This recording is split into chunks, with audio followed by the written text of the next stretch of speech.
Hello everyone, नमस्कार, अभिनंदन। आज के इस वीडियो में हम बात करेंगे कक्षा 12 के लिए अनिवार्य हिंदी के कुछ मॉडल प्रश्न पत्रों की। अर्धवार्षिक परीक्षा के लिए इम्पोर्टेंट चैप्टर है ये, क्योंकि अर्धवार्षिक परीक्षा में 40 नंबर के प्रश्न जो है वो या तो अतिलघुत्रात्मक पूछे जाएंगे या फिर रिक्त स्थान या फिर बहुविकल्पात्मक। तो उसी पैटर्न पर आधारित है ये पूरा पेपर। अवश्य देखिए, बहुत ही ज़्यादा आपके लिए हेल्पफुल रहेगा। पहला प्रश्न है, भाषा की परिभाषा लिखिए। आपको लिखना है, सिंपल सा एक लाइन में लिखना है, व्यक्त वाणी के रूप में जिसकी अभिव्यक्ति की जाती है उसे भाषा कहते हैं।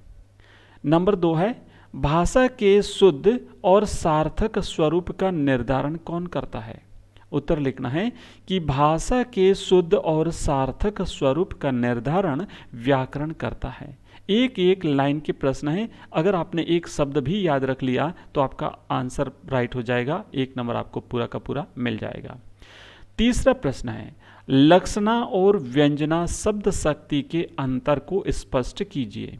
उत्तर लिखना है कि लक्षणा शब्द शक्ति में लक्ष्यार्थ ग्रहण किया जाता है, उसके लक्षणों के आधार पर उसका अर्थ ग्रहण किया जाता है, जबकि व्यंजना शब्द शक्ति में न तो मुख्यार्थ और न ही लक्ष्यार्थ, इन दोनों से परे अर्थ ग्रहण किया जाता है, वहां व्यंजना शब्द शक्ति होती है।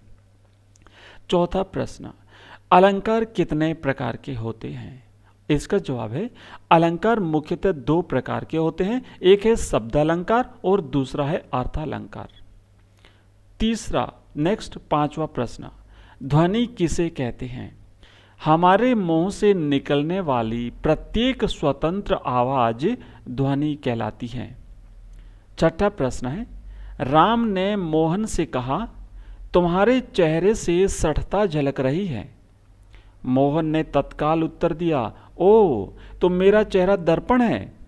इस वार्तालाप में किस शब्द शक्ति का प्रयोग हुआ है। इसका जवाब है, इस वार्तालाप में व्यंजना शब्द शक्ति का प्रयोग हुआ है।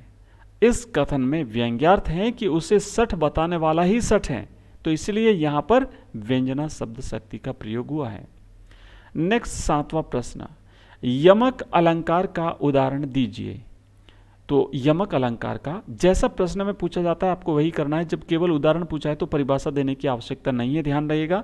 और अगर परिभाषा पूछी जाती है तो आप परिभाषा दीजिए, और सब परिभाषा सहित अगर उदाहरण पूछा जाता है तो आपको परिभाषा देनी है और उसका उदाहरण देना है।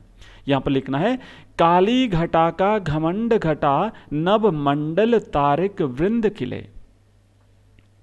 नेक्स्ट 8वां क्वेश्चन है, वॉशिंगटन उनका देवता था, वॉशिंगटन उनका भगवान था। इन वाक्यों में कौन सी शब्द शक्ति है, लिखिए। आपको लिखना है, इन वाक्यों में लक्षणा शब्द शक्ति है। यहां पर लक्षण के आधार पर उसका अर्थ समझा गया है।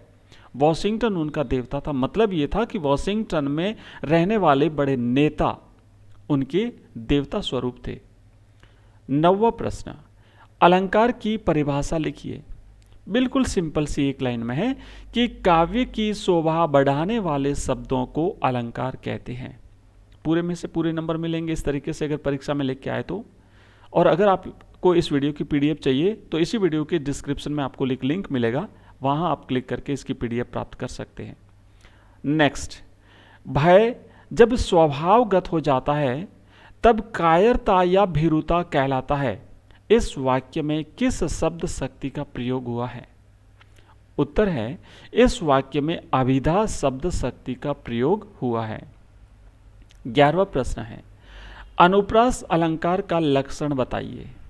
तो यहां पर आपको लिखना है कि जहां काव्य में एक वर्ण या अनेक वर्णों की एक बार या अनेक बार क्रम सहित आवृत्ति होती है वहां अनुप्रास अलंकार होता है। याद रखिएगा, अगर एक ही वर्ण की बार बार आवृत्ति होती है या फिर अनेक वर्णों की बार बार आवृत्ति होती है तो वहां पर क्रम का ध्यान रखना है, क्रम सहित, तो वहां पर अनुप्रास अलंकार होता है। आगे हम उदाहरण भी देखेंगे नेक्स्ट वीडियो में। 12वां प्रश्न है, हिंदी किस लिपि में लिखी जाती है। इसका उत्तर है, हिंदी देवनागरी लिपि में लिखी जाती है। 13वां प्रश्न, ऊंचे बाजार का आमंत्रण मुख होता है। इस वाक्य में निहित शब्द शक्ति को बताइए।